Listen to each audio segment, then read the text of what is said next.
Halo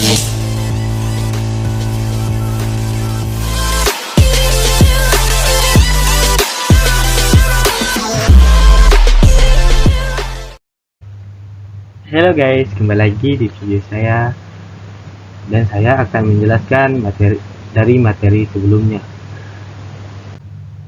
Yang pertama ada desain penelitian. Desain penelitian adalah rancangan kegiatan pengumpulan, pengolahan, analisis, dan penyajian data yang dilakukan secara sistematis dan objektif untuk memecahkan suatu persoalan atau menguji suatu hipotesis. Singkatnya definisi dari desain penelitian ini adalah bentuk rancangan penelitian yang disusun sedemikian rupa supaya dapat menuntun peneliti dalam upaya memperoleh jawaban atas pertanyaan-pertanyaan penelitiannya. Lokasi dan waktu penelitian. Lokasi penelitian adalah tempat dilakukan penelitian.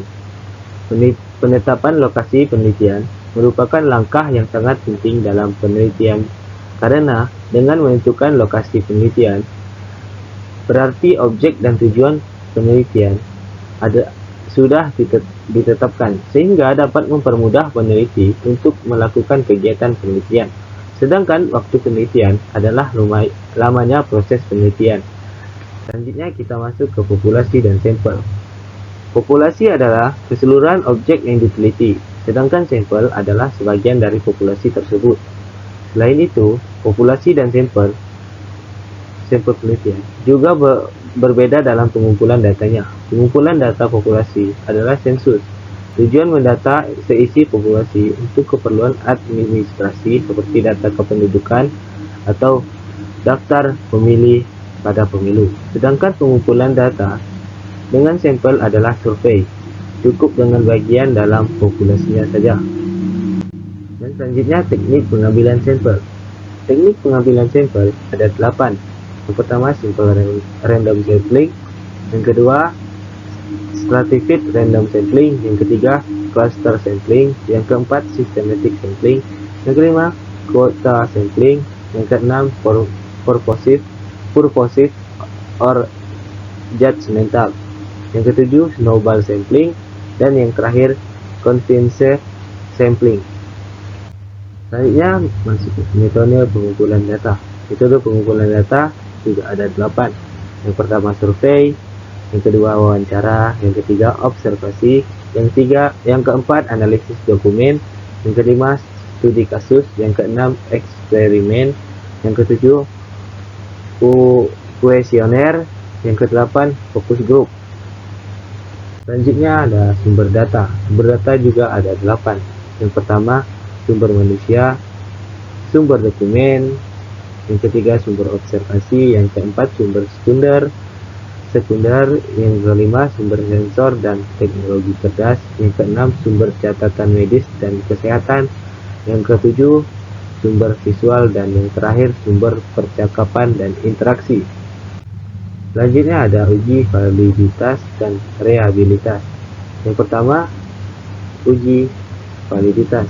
Validitas mengacu pada sejauh mana instrumen pengukuran mengukur untuk yang seharusnya diukur.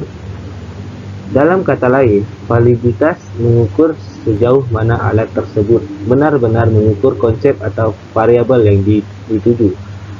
Terdapat beberapa jenis validitas. Yang pertama validitas konten, dan yang terakhir dan yang kedua validitas konstruksi, dan yang terakhir validitas kriteria. Yang kedua ada uji reliabilitas. Reliabilitas mengacu pada sejauh mana instrumen pengukuran menghasilkan hasil yang konsisten dan stabil ketika diukur ulang dalam situasi yang sama atau mirip. Dalam kata ini, reliabilitas menunjukkan tingkat ketepatan dan keandalan instrumen. Terdapat beberapa metode untuk mengukur reliabilitas.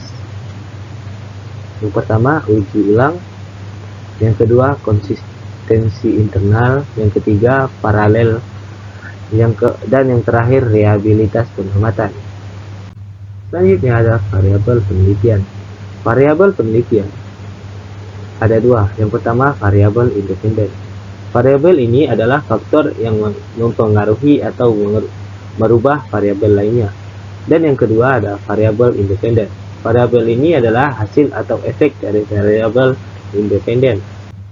Dan selanjutnya ada teknik analisis data. Teknik analisis data adalah sebuah metode untuk memperoleh atau mengelola data menjadi informasi valid yang mudah dipahami ketika disajikan kepada khalayak umum untuk kemudian dimanfaatkan